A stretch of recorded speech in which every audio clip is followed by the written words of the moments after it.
नमस्कार, मैं हूं रेशमा और आप देख रहे हैं यूटी न्यूज। खबरों की ओर बढ़ने से पहले आइए एक बार नजर डालते हैं आज की हेडलाइंस पर। वापी रेलवे पुलिस कर्मियों द्वारा ट्रेन से धक्का देने पर युवक की हुई दर्दनाक मौत। वापी नगर पालिका ने राष्ट्रीय शहरी आजीविका मिशन के तहत आयोजित किया सेमिनार। सिलवासा में मानव अधिकार उत्सव का हुआ आयोजन।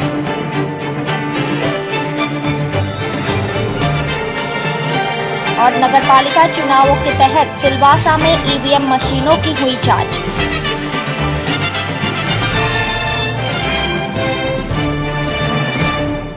आइए बढ़ते हैं खबरों की ओर। वापी शहर में स्टेशन पर आई अहमदाबाद पैसेंजर ट्रेन में उमरगांव जा रहे एक युवक को रेलवे पुलिस दल की महिला और पुरुष ने करमबेली गांव के पास ट्रेन से नीचे फेंक दिया, जिस कारण युवक की ट्रेन से कटकर मृत्यु हो गई। वापी शहर में स्टेशन पर आई अहमदाबाद पैसेंजर ट्रेन में उमरगांव काम करने जा रहे एक युवक को रेलवे पुलिस दल की महिला और पुरुष ने करमबेली गाँव के पास ट्रेन से नीचे फेंक दिया, जिस कारण युवक की ट्रेन से कटकर मौत हो गई।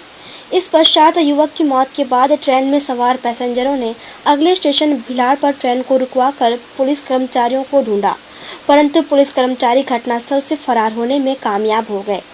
वापी से ही दोनों कर्मचारी यात्रियों से टिकट मांगकर पैसे ऐंठ रहे थे और दादागिरी भी दिखा रहे थे। रेलवे पुलिस की यह महिला और पुरुष कर्मचारी सिविल ड्रेस में ट्रेन में दादागिरी करते हुए लोगों को वर्दी का रौब दिखा रहे थे। मृतक युवक से भी उन्होंने दादागिरी करते हुए पैसों की मांग कर रहे थे। जब मृतक युवक द्वारा उनके परिचय पत्र की मांग की गई तो दोनों भड़क गए।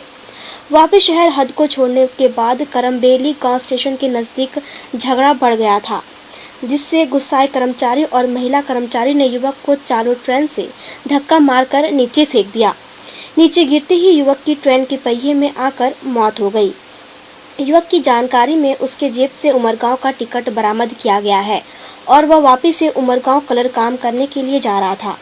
फिलहाल मामले में ट्रेन में बैठे दूसरे यात्रियों ने ट्रेन को भिलाड़ स्टेशन पर ही रोक लिया था और दोनों रेलवे कर्मचारियों को तुरंत गिरफ्तार कर कार्रवाई की मांग की गई थी। हम सर उसी बोगी के अंदर थे और उसने फिर अंदर आने के बाद सबकी टिकट लिया और टिकट सबकी जेब में रख लिया और उसके बाद उसने सामने वाले आदमी ने, जिस आदमी एक्सपायर हो गया है, उस आदमी ने उससे आईडी प्रूफ मांगा और आईडी प्रूफ मांगने पे उसने बोला आईडी प्रूफ तू क्यों मांग रहा है। तब उसने बोला तुम आईडी वाले है कि नहीं है, और हम जानने के लिए आपसे आईडी प्रूफ मांग रहे हैं। मगर उसके बाद उसने आईडी प्रूफ दिखाया और उसके बाद उसने फ़ोन का बिलार किया, उमरगांव गया, वो हमको मालूम नहीं है। वो जब गेट के पास गया तो उसने पीछे से जाकर उसने सीधा करमबेली गाड़ी अंदर घुसते ही उसने धक्का पीछे से मार दिया और वो आदमी नीचे गिर गया और वहाँ से पब्लिक के बीच के हाथ लेकर और आउट साइड से उठ के भाग गया और एक नंबर से भागता हुआ पीछे जाके कोई डब्बे में घुस के वहाँ से वांटेड हो गया सर। वापस से बोलो स्टार्ट। किसने मारा आपको? आईडी कार्ड पता है और मारा उसको पकड़ के धक्का मार दिया और फोन किया पुलिस से। फोन किया कंट्रोल में उसने, पुलिस वाले ने क्या तो उसको भाग रहा था तो उसको पकड़ने का धक्का मार दिया, वो नीचे गिर गया, फिर वो भाग गया। बस वापी में एंटीकप पे आया था पुलिस आरपीएस था, 2 आदमी थे उसके साथ पे, एक तो वो भी किधर गया वो मालूम नहीं है, उसको पकड़ो लेडीज आरपीएस के साथ में जो भी आया था वो। और उसके बाद में उसने टिकट चेक करवाया, आईडी प्रूफ चेक करवाया, आईडी प्रूफ मांगा, आईडी प्रूफ मेरे पास है, मेरे पास आईडी प्रूफ दिखा था मैं आपको, दिखाइए उसको। ये आईडी प्रूफ में आपको सबको डिसेबिलिटी दिखता है मेरा आईडी नाम पे। वो आरपीएस पूछता है डिसेबिलिटी हैंडीकैप है क्या तुम, मैं आपको आईडी कार्ड दिखा रहा हूँ, आप हैंडीकैप में समझते हो तो पुलिस वाला इंग्लिश में पढ़ नहीं सकता है, वो आरपीएस क्या बनाया उसको। उसके बाद में जिसके साथ में मगजमारी हुआ उससे टिकट पूछा, उससे टिकट पूछने के बाद उसने आईडी नहीं बताया तो उसने थोड़ा सा उससे मगजमारी किया, उससे आईडी प्रूफ मांगा, जो आरपीएस है उससे आपका आईडी प्रूफ बताओ, तो उसने दिखाया तो उसके बाद में उसने फ़ोन किया, जो भी किया उमरगांव में किया, पुलिस वाले को फ़ोन किया। पुलिस वाले को फ़ोन करने के बाद में वो आदमी जो भी करमबेली उतरने वाला था, वो साइड पे बैठने वाला था, वो साइड पे बैठने जा रहा था, उसे पकड़ने का ठप करके नीचे गिर गया, धक्का मारते हैं नीचे चले गए। कुछ भी बात नहीं, कोई कंप्लेंट नहीं, धक्का मार दिया, वो अंदर चले गया, कुछ भी नहीं था। कैसा कलर के कपड़े पहने? ये धक्का किसने मारा? वो पुलिस वाले ने मार दिया। पुलिस वाला कौन? आरपीएफ वाला था क्या? कौन था? आरपीएफ वाला था, वो धक्का मारने गया, वो छिड़ा आप पहचानते हो ना उसको? हाँ, हम लोग कि वो दोनों आरपीएफ वाले वापस से चढ़े और चढ़ने के बाद जब पब्लिक ने देखा कि भाई ढकेल दिया तो वो मैडम भी भाग गई साथ में। तो मैं एक ही विनती करता हूँ कि मीडिया से एक विनती करता हूँ कि उन आरपीएफ वालों के ऊपर कार्रवाई की जाए और उसको हमारे सामने हाजिर किया जाए कि सके कि भाई ये आरपीएफ वाले हम अच्छे थे। वो चेक्स कलर की शर्ट पहनी हुई है, उसने चेक्स कलर की शर्ट, और मैडम है जो सिंगार किया हुआ है, मेकअप किया हुआ है, वो मैडम साथ में है, व्हाइट शूज पहना हुआ है। दमन में पानी की समस्या से जूझ रहे डुनेठा वासियों ने पानी की किल्लत दूर करने की मांग की है। संघ प्रदेश दमन स्थित डुनेठा पंचायत के लोग अभी से ही पानी की समस्या से जूझने लगे हैं। इस संदर्भ में गुरुवार को डुनेठा पंचायत में एक बैठक आयोजित की गई थी, जिसमें पंचायत की सरपंच समेत अन्य प्रतिनिधि एवं पीडब्ल्यूडी विभाग वाटर सप्लाई के असिस्टेंट इंजीनियर प्रवीण राणा खास मौजूद थे। इस दौरान मौजूदा ग्रामवासियों में से खासकर महिलाओं ने पानी की समस्या से अधिकारियों को अवगत करवाया। इन महिलाओं के मुताबिक उन्हें प्रति वर्ष इसी प्रकार पानी की समस्या से जूझना पड़ता है, जहां 24 घंटे में मात्र 20 मिनट ही पानी आता है और उसमें भी कई घरों में पानी की मोटर लगाने के कारण आम लोगों को पानी नहीं पहुंच पाता। ऐसे में बारिश तक यह समस्या ज्यों की त्यों ही रहेगी, ऐसा इन महिलाओं का कहना है। वहीं पीडब्ल्यूडी के प्रवीण राणा ने पानी की समस्या पर उठे सवालों का जवाब देते हुए कहा कि डाभेल से उन्हें जितना पानी मिलता है उतना पानी सभी क्षेत्रों में पहुंचाया जाता है। इसके अलावा डुनेठा में फिल्टर प्लांट बनने के बाद यह समस्या पूरी तरह से हल हो जाने की बात भी कही गई। लिहाजा जल्द से जल्द डुनेठा वासियों की पानी की किल्लत दूर किए जाने का आश्वासन दिया गया है। बिल्डिंग में पानी की समस्या सबसे ज़्यादा है। मतलब कभी भी पानी, अभी 20 मिनट पानी आ रहा है, पूरा प्रेशर भी नहीं है, एकदम धीरे धीरे पानी आ रहा है। 20 मिनट में क्या होगा? हम लोग 27 फ्लैट है, इसमें हम लोग मतलब अच्छी तरह से हम लोग नहीं हो पाता है, सर हर काम अच्छी तरह से नहीं कर पाते। एक दिन में कितना पानी आता है?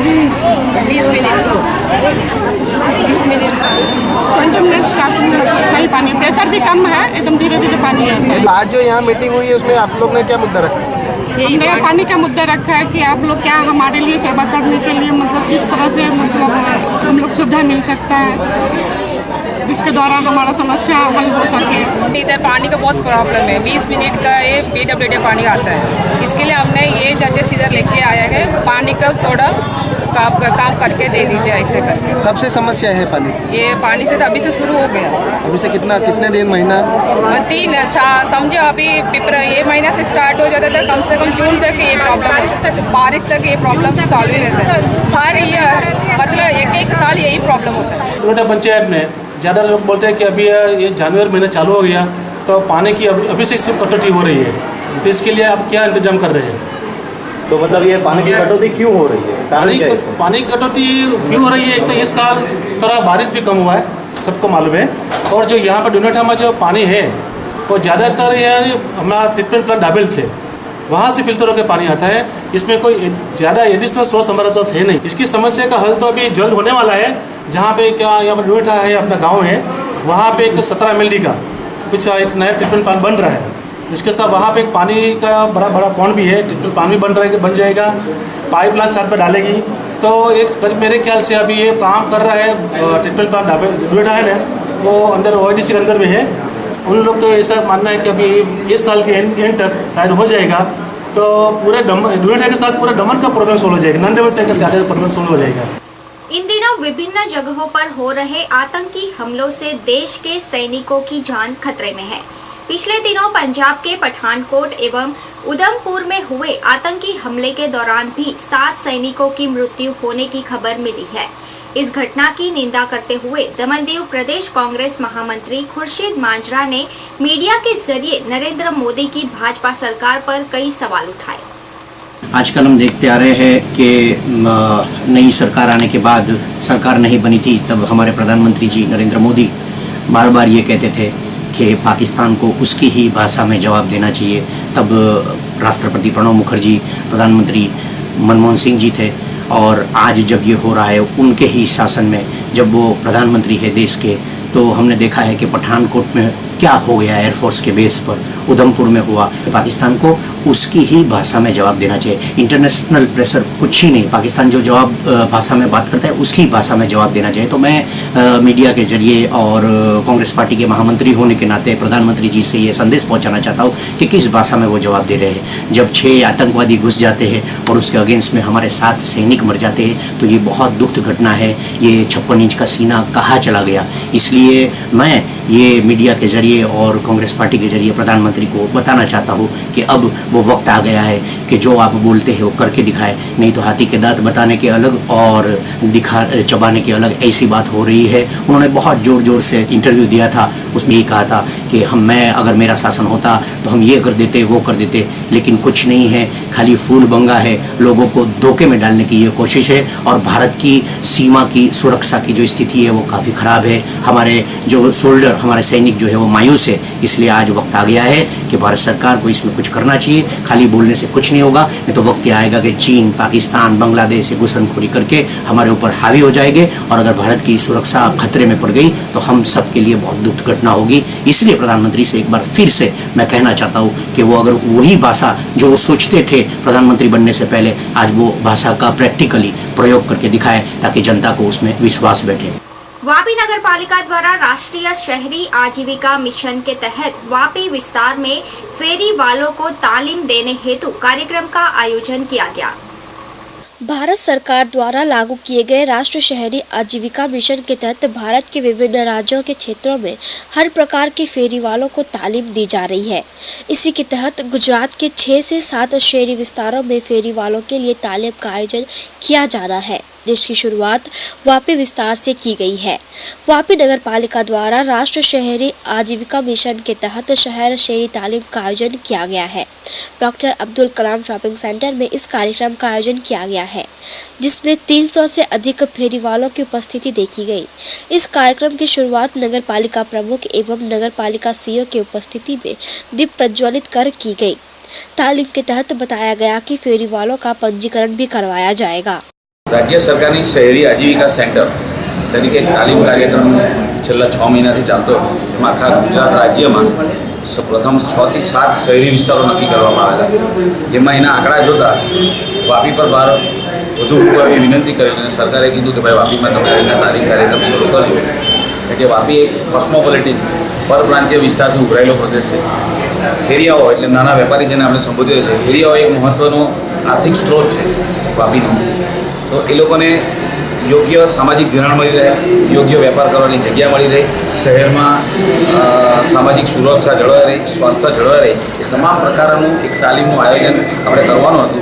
તો તે બાબતે આપણે નક્કી કરેલું। ચૂંટણીના હિસાબે થોડું મોડું થયેલું અને આજ રોજ લગભગ આપ જોઈ રહ્યા છો કે 300 થી 350 ફેરિયાઓને અત્યારે ભેગા કરેલા છે। 101 એમાં બહેનો છે, હજુ બાકીના આવી નથી શક્યા। તમામને 2 કલાકનું મિસ્ટર ચૌહાણજી જે સ્પીપામાંથી ખાસ આ જ બાબતના એક્સપર્ટ છે, જે લેક્ચર આપવા આવી રહ્યા છે। આ પછી અમે ફોર્મની નોંધણી કરશું, તમામ ફેરિયાઓની નોંધણી, એ લોકોને લાયસન્સ આપશું અને એ પછીનું ભવિષ્યના આયોજનમાં જે કયો વેપાર કરે છે, વેપારના અધીન એમને ધિરાણ, વાપીમાં ધિરાણ એક બહુ મહત્ત્વની મોટી સમસ્યા છે। ના છૂટકે 4 ગણું વ્યાજ ચૂકવીને ધિરાણ લેવું પડે છે અને પોતાનો જીવન નિર્વાહ ચલાવવો પડે છે। એ તમામ બાબતોનું એક વિશ્લેષણ, એક સંક્ષિપ્ત ચર્ચાઓ આજે થઈ રહી છે અને એની એક રૂપરેખા ઊભી કરીને ભવિષ્યમાં તમામ ફેરિયાઓને ધિરાણથી લઈને સામાજિક સુરક્ષાથી લઈને સ્વાસ્થ્યથી લઈને અને બને તો બેસવાની જગ્યા કેવી રીતના વ્યવસ્થા થાય એનું આયોજન કરવામાં જઈ રહ્યા છે। दमन के मिरासोल लेक रिसोर्ट में वेस्ट जोन रीजनल वर्कशॉप का आयोजन किया गया है, जिसमें मिड डे मील स्किल के तहत चर्चा की जा रही है। दमन मिरासोल लेक रिसोर्ट में ministry of human resource development एवं UT administration of Daman and Diu द्वारा वेस्ट जोन रीजनल वर्कशॉप का आयोजन किया गया है, जिसके अंतर्गत मिड डे मील स्कीम पर मीटिंग की गई। इस कार्यक्रम में 11 राज्य के शिक्षा विभाग ऑफिसर डेलीगेट के रूप में उपस्थित रहे। इस कार्यक्रम के अंतर्गत मिड डे मील पर विस्तार पूर्वक चर्चा विचारणा की गई एवं इस स्कीम के मूल्यांकन पर भी चर्चा की गई। ये मीटिंग जो है ओरिएंटेशन प्रोग्राम है, गवर्नमेंट ऑफ इंडिया का फिक्स किया हुआ है। इसमें 11 स्टेट के ऑफिसर्स डेलीगेट के रूप में आए हैं एजुकेशन डिपार्टमेंट के। डिलीबरेशंस जो होगा वो मिड डे मील के ऊपर होगा।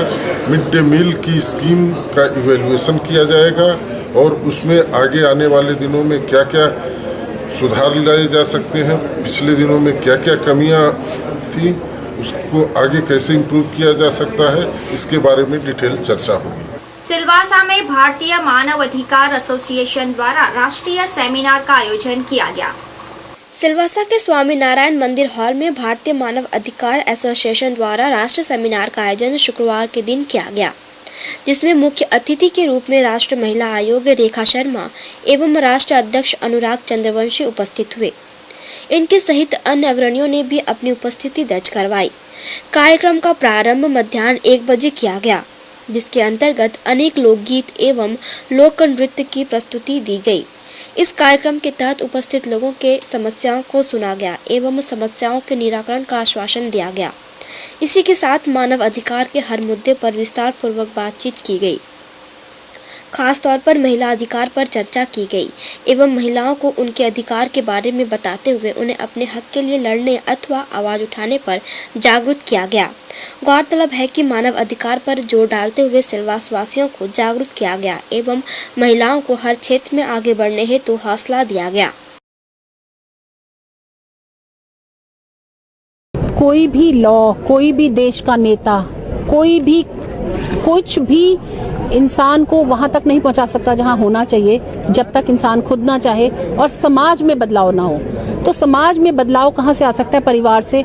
तो हमारे परिवार की सोच में, समाज की, आज मेरे और आपकी सोच में जब तक बदलाव नहीं आएगा तब तक ये कोई लॉ इसका साथ नहीं दे सकता।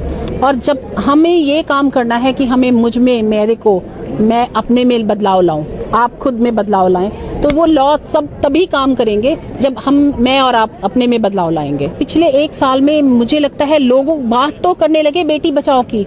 मैं जिस प्रदेश से हूँ, हरियाणा से, आपको पता है सबसे ज्यादा सेक्स रेशियो वहीं खराब है। और वहाँ पे क्यों खराब है आप सब जानते हैं, क्यों? एक सोच ऐसी है कि ये बोझ है, और जो बच्ची है वो बोझ है और उसको गर्भ में ही मार दिया जाता है। अब प्रधानमंत्री के नारा देने के बाद वहाँ पे पहली बार बदलाव आया है हरियाणा में भी, कि आपने सेल्फी विद डॉटर देखा होगा, वो भी हरियाणा से शुरू हुआ है। जहाँ हरियाणा में कोख में मार दिया जाता था, वहाँ 1 साल में इतना बदलाव कि सेल्फी विद डॉटर पूरे इंडिया में नहीं, पूरे जहां में जो इतना पॉपुलर हुआ है। उसके पीछे कुछ ये नहीं है कि फोटो देना, एक सोच के पीछे कि हम बेटी को भी उतना ही प्यार दें, उतना ही सम्मान दें, उतना ही सब कुछ दें, पढ़ाई लिखाई जो बेटे को। तो ये बदलाव पक्का आया है एक नारे से ही। शुरुआत कहीं ना कहीं एक चीज से होती है, एक नारे से, एक वो शुरुआत अच्छी हुई है। और वो कहते हैं आगाज अच्छा है तो अंदाज भी अच्छा, वो इसी में मेरे ख्याल से परफेक्ट है कि आगाज अच्छा हुआ है, शुरुआत अच्छी हुई है। पीरियड नहीं दे सकता इसमें कोई ये जब शुरुआत हो गई, आज औरत अपने अधिकार को जान गई है और जानना शुरू कर दिया है, तो धीरे धीरे अच्छा ही होगा, बेटर ही होगा। इसके लिए कोई टाइम पीरियड मैं नहीं बता सकती कि 2 साल 5 साल, ऐसा नहीं होता। हमारा जो संगठन है पूरे देश में 17 राज्यों में काम कर रहा है। उसी कड़ी में हमारा ये कार्यक्रम सिलवासा में राष्ट्रीय अधिवेशन, चूँकि हमारा वर्ष में एक बार राष्ट्रीय अधिवेशन होता है, उस क्रम में ये राष्ट्रीय अधिवेशन दादरा नगर हवेली को राज्य को मिला, तो उसके अंतर्गत सिलवासा में कार्यक्रम हो रहा। और चूँकि हमारे आज की मुख्य अतिथि महोदय, हमारा इस कार्यक्रम का विषय था मानवाधिकार और महिला अधिकारों पे। चूँकि मानवाधिकार का एक पार्ट रहा महिला, और हमारी अतिथि जो थी आज राष्ट्रीय महिला आयोग की सदस्य थी, तो हमारा मुख्य फोकस था कि महिलाओं को उनके अधिकारों के प्रति जागरूकता, शासन के द्वारा, आयोगों को द्वारा उनको क्या रिलीफ मिलती है उसकी जानकारी उपलब्ध कराना। यहाँ पे राष्ट्रीय महिला आयोग के बुलाया गया था मैडम को, और उनसे हम लोग जो यहाँ पे जो लोगों को तकलीफ है उसके लिए बात किया गया। और जो हमारी कार्यकारिणी है, पूरे भारत में कार्यकारिणी हमारी जो कार्यकारिणी आई थी, हमारा राष्ट्रीय सेमिनार है ये, और हम लोगों की जो भी समस्या है उसको दूर करने का प्रयास करते हैं। आज ये एक आदिवासी इलाका है, इसमें ज़्यादा करके आदिवासियों को तकलीफ रहती है, उस पर हमारी बात होती है। और यहाँ हम संगठन, एक बड़ा संगठन बनाने की तैयारी में है। अरे यहाँ पे प्रेसिडेंट होंगे, जिला प्रेसिडेंट होंगे, जो जिला की इकाई होगी और राज्य की इकाई होगी, उसके हिसाब से हमारे ये बनेंगे, पद के हिसाब से हमारे यहाँ पे कार्यक्रम चलेंगे। सिलवासा नगरपालिका चुनाव के मद्देनजर समाहर्ता की अध्यक्षता में ईवीएम मशीनों की जाँच एवं सील प्रक्रिया शुरू की गयी। सिलवासा नगरपालिका चुनाव की घोषणा होते ही निर्वाचन विभाग की तरफ से सभी प्रकार की तैयारियां शुरू कर दी गई है। पूर्व सूचना के आधार पर आज रिटर्निंग ऑफिसर के दिशा निर्देशन में सभी राजनीतिक पार्टियों के प्रतिनिधियों के समक्ष ईवीएम मशीनों की जहां जांच की गई, वहीं पर उन्हें सील भी कर दिया गया। प्रशासन नगरपालिका चुनाव के दौरान किसी भी प्रकार की कोताही बरतना नहीं चाहता है एवं निष्पक्ष तथा पारदर्शिता के साथ चुनाव कराने के प्रति कटिबद्ध है। बता दें कि सिलवासा नगरपालिका का चुनाव की अधिसूचना जारी हो गई है। आज से ही नामांकन प्रक्रिया भी शुरू कर दी गई है, जो 15 जनवरी तक अनवरत जारी रहेगी। 16 जनवरी को फॉर्मों की जांच तथा 18 जनवरी नाम वापसी की तिथि मुकर्रर की गई है। चुनाव 7 फरवरी को होना है। ईवीएम चेकिंग के दौरान समाहर्ता गौरव सिंह रजावत, आरडीसी नितिन जिंदल के अलावा मशीनों के विशेषज्ञ तथा जनप्रतिनिधि उपस्थित रहे। वापी स्थित थैलो कलर कंपनी में कार्यरत एक मजदूर की टंकी के नीचे दब जाने से घटनास्थल पर ही दर्दनाक मृत्यु हो गई। वापी जीआईडीसी फर्स्ट फेज स्थित थैलो कलर कंपनी में नानू यादव नामक 22 वर्षीय युवक, जो मेवाला मिश्रा के कॉन्ट्रैक्ट में पिछले कई दिनों से कार्यरत था, गुरुवार के दिन वह अपने साथ ही 4 कर्मचारियों के साथ कंपनी के तीसरे मंजिल पर टंकी फिटिंग का कार्य कर रहा था। सुबह करीब 9 से 9:30 बजे के बीच अचानक ही टंकी टूट गई, जिससे मृतक के साथ कार्य कर रहे अन्य 4 कर्मचारी वहां से भाग गए, परंतु बदकिस्मती से नानू यादव की टंकी के नीचे दब जाने से घटनास्थल पर ही दर्दनाक मृत्यु हो गई। बता दें कि इस घटना के तुरंत बाद कंपनी प्रबंधन ने दुख व्यक्त करते हुए मृतक के लिए मुआवजा घोषित कर दिया है। साथ ही कंपनी प्रबंधन ने संपूर्ण सहायता दिए जाने का भी भरोसा दिलाया है। इस आश्वासन से यह कहा जा सकता है कि मृतक के परिवारजनों द्वारा कंपनी पर लगाए गए तमाम आरोप गलत है। લોખંડનું વ્યસન જે ઉતારતી વખતે અકસ્માતે પડી જતા મજૂરોનું ઘટના સ્થળે મૃત્યુ થયા, જેથી 100 જેટલા મજૂરો જે છે એ લોકોએ કામ બંધ કરી દીધેલ અને ત્યાર બધી પોલીસને મેસેજ મળતા પોલીસ ઘટના સ્થળે આવેલી અને અહીંયા યુપીએસ મંત્રીના ઉભરી ડેડ બોડીના ચલ્લા ખાતે મોકલવામાં આવેલ છે અને આગળની તપાસ અને ઘટના અંગેની કાર્યવાહી ચાલુ છે। हमारे फैक्ट्री में एक दुखद घटना हुआ, जिसमें एक वर्कर का देहांत हो गया है और हमारी कंपनी को भी उसका काफ़ी नुकसान है।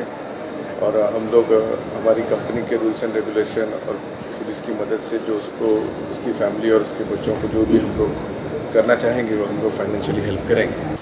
सिलवासा टोकर खाड़ा की 3 दुकानों में आग लगने से दुकानदारों को लाखों का नुकसान भुगतना पड़ा है। सिलवासा के टोकर खाड़ा स्थित एक मोबाइल की दुकान में सुबह करीब 8 बजे अज्ञात कारणोंवश आग लगने से लाखों के मोबाइल जलकर खाक हो गए। सूचना पाते ही दमकल विभाग की गाड़ियां मौके पर पहुंचकर जब तक आग पर काबू पाती, तब तक पूरी दुकान जलकर खाक हो चुकी थी। इतना ही नहीं बल्कि इस आग ने बगल की अन्य 2 दुकानों को भी अपनी चपेट में ले लिया था। इस संदर्भ में भुक्तभोगी दुकानदार का कहना है कि अभी कुछ ही दिनों पूर्व बगल के दुकानदार के साथ विवाद हुआ था, जिसमें वह धमकी दिया था कि मुझसे उलझने की कोशिश करोगे तो तुम्हारी दुकान जलाकर राख कर दूंगा। उसने पुलिस में भी शिकायत दर्ज करवाई है, जिसके आधार पर सिलवासा थाना इंचार्ज अनिल टीके भी पुलिस बल के साथ घटनास्थल पर पहुंचे और मौका मुआयना करते हुए आग लगाने वाले दुकानदार को गिरफ्तार कर लिया। इस संदर्भ में भुक्तभोगी दुकानदार ने हमारे चैनल से बात करते हुए विस्तृत जानकारी दी। झगड़े में ही बोला था कि मैं 2-3 दिन के अंदर जला दूंगा, सबको बर्बाद करके चला जाऊंगा। कौन बोला था ऐसा? ये अपना मोहम्मद की औरत बोली थी। हाँ, कब आग लगा? ये मंगलवार के दिन का झगड़ा हुआ था और आज आग लगा है। 7 बजे के करीब आग लगा होगा। 7 बजे करीब आग लगा। हाँ, आप लोगों को कैसे मालूम पड़ा था? हम लोग को नहीं, हम तो बच्चे छोड़ने गए थे स्कूल में, हमको फोन किया इधर से कि आपकी दुकान में आग लगा है, तो मैं आया भाग के। तो आपने फायर ब्रिगेड वगैरह कुछ मंगाए थे? नहीं, मैं तो इधर आया तो फायर ब्रिगेड आ चुका था। ऐसा आपको धमकी दिया गया था कि मैं आपका दुकान को आग लगा? हाँ, वो धमकी दिया था कि मैं 3-4 दिन के अंदर मैं दुकान जला दूंगा, तुम लोग देखते रहना, बर्बाद कर दूंगा। हाँ, और आज उसने जला दिया? आज जल गया दुकान। 6:30 बजे। आपने देखे आग लगते हुए? हाँ। तो आपने क्या, किसको बोले? और जो दुकान मालिक था उसको ही बोला। आपने बोले? हाँ, क्या बोला आपको? कुछ नहीं बोला मेरे से। क्या बोला? हाँ, नहीं जलने दे ऐसा नहीं बोला, मैंने बोला ये पानी डाल, वो कुछ नहीं बोला, ऐसा खड़ा रहा। फिर डाल रहे मन तो जल जाएगा, हमारा घर जल जाएगा। उन्हें उठाया नहीं, बाल्टी छिड़ा निकल गया। दमन के जेटी यूथ ग्रुप के युवा प्रदेश की सुख समृद्धि की कामना लेकर शिरडी पदयात्रा के लिए रवाना हुए। दमन के जेटी यूथ ग्रुप द्वारा हर साल की तरह इस साल भी शिरडी पदयात्रा का आयोजन किया गया, जहां गुरुवार के दिन इस पदयात्रा के चलते नानी दमन पुराने ब्रिज के पास स्थित साईं मंदिर में तमाम पदयात्री एकत्रित हुए। इस मौके पर दमनदीव सांसद लालू पटेल, भाजपा नेता विशाल टंडेल, काउंसिलर शौकत मिठानी, एसपी दमनिया जिग्नेश टंडेल ने अपनी उपस्थिति दर्ज करवाई। इस दौरान सर्वप्रथम सभी युवाओं ने मंदिर में नतमस्तक होकर साईं बाबा के आशीर्वाद ग्रहण किए, जिसके बाद मौजूदा महानुभावों के हाथों नारियल फोड़कर एवं शुभकामनाएं देकर पदयात्रियों को शिरडी के लिए रवाना किया गया। ऐसे में तमाम पदयात्रियों का उत्साह भी देखते ही बन रहा था। बता दें कि जेटी यूथ ग्रुप द्वारा पिछले 8 सालों से इसी प्रकार शिरडी पदयात्रा का आयोजन किया जाता है, जहां 6 दिनों की पदयात्रा के बाद 7वें दिन यह सभी युवा शिरडी साईं दरबार में पहुंचकर प्रदेश के सुख समृद्धि की कामना करेंगे। यहाँ पे आज हमारा 8वां साल का पदयात्रा है जेटी ग्रुप से, और यहाँ हम आज दमन से जा रहे हैं शिरडी पदयात्रा दमनदीव की सुख शांति के लिए। और ये चुनाव जो हो रहा है सुख शांति से हो, तो हमारा सब भाई बंधु ही है। ये 6 दिन में पहुँच जाएगी, हम 7वां दिन हम पहुँच जाएंगे हमारा सीधा जेटी ग्रुप। करीबन कितने लड़के आपके साथ जुड़े हुए हैं? 130 लड़के हैं। आइए अब यूटी न्यूज इंडिया में एक नजर डालते हैं देश विदेश की अन्य खबरों पर।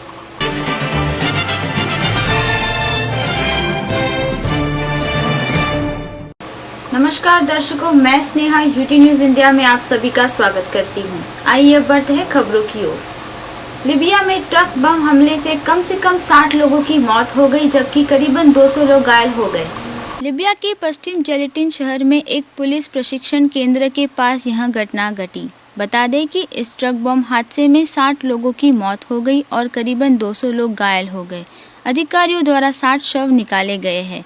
वहीं लीबिया अधिकारियों ने बताया कि इन्हें और भी लोगों के मरने की आशंका है। जेलेटिन के एक सुरक्षा अधिकारी ने बताया कि इस केंद्र का इस्तेमाल सीमा पुलिस कर रही थी, जहां करीब 400 पुलिस की ट्रेनिंग जारी थी। किसी भी संगठन ने इस हमले की जिम्मेदारी नहीं ली है। फिर से लगाई जा सकती है दाऊद इब्राहिम के रेस्टोरेंट की बोली। एक समय की अंडरवर्ल्ड डॉन दाऊद इब्राहिम के मालिकाना हक में रहे रेस्टोरेंट की नए सिरे से बोली लगाई जा सकती है। बता दें कि सामाजिक कार्यकर्ता बने एस बालाकृष्ण औपचारिक रूप से संपत्ति को खरीदने के लिए करीबन 4 करोड़ रुपए जुटाने में नाकामयाब रहे। बता दें कि उन्होंने पिछले साल नीलामी में रेस्टोरेंट की सबसे ज्यादा बोली लगाई थी। उन्होंने उस जगह गरीब बच्चों के लिए एक कंप्यूटर परिषद केंद्र शुरू करने की योजना बनाई थी। बॉलीवुड सुपरस्टार शाहरुख खान और आमिर खान की सरकारी सुरक्षा को घटा दिया गया। बॉलीवुड सुपरस्टार शाहरुख खान और मिस्टर परफेक्शनिस्ट आमिर खान को लेकर बड़ी खबर है। मुंबई पुलिस द्वारा सुरक्षा की समीक्षा देने के बाद दोनों ही सुपरस्टार की सुरक्षा घटाने का फैसला किया है। हालांकि कुल 25 फिल्मी हस्तियों को सरकारी सुरक्षा दी गई थी, पर आमिर और शाहरुख पर फैसला इसीलिए चौंकाता है क्योंकि दोनों ही फिल्मी अभिनेताओं को लेकर विवादों में रहे हैं। उसी के बाद दोनों को सुरक्षा दी गई थी, लेकिन अब माना गया है कि दोनों को कोई खतरा नहीं है, इसलिए उनकी सुरक्षा घटा दी गई है। फिलहाल यूटी न्यूज इंडिया के इस बुलेटिन में इतना ही। तब तक के लिए नमस्कार।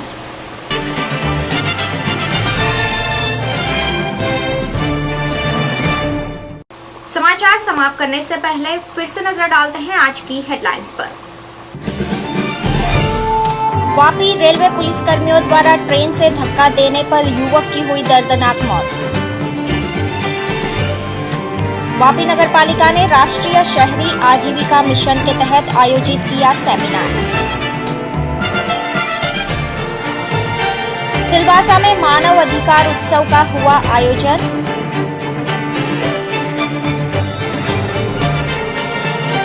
और नगरपालिका चुनावों के तहत सिलवासा में ईवीएम मशीनों की हुई जांच।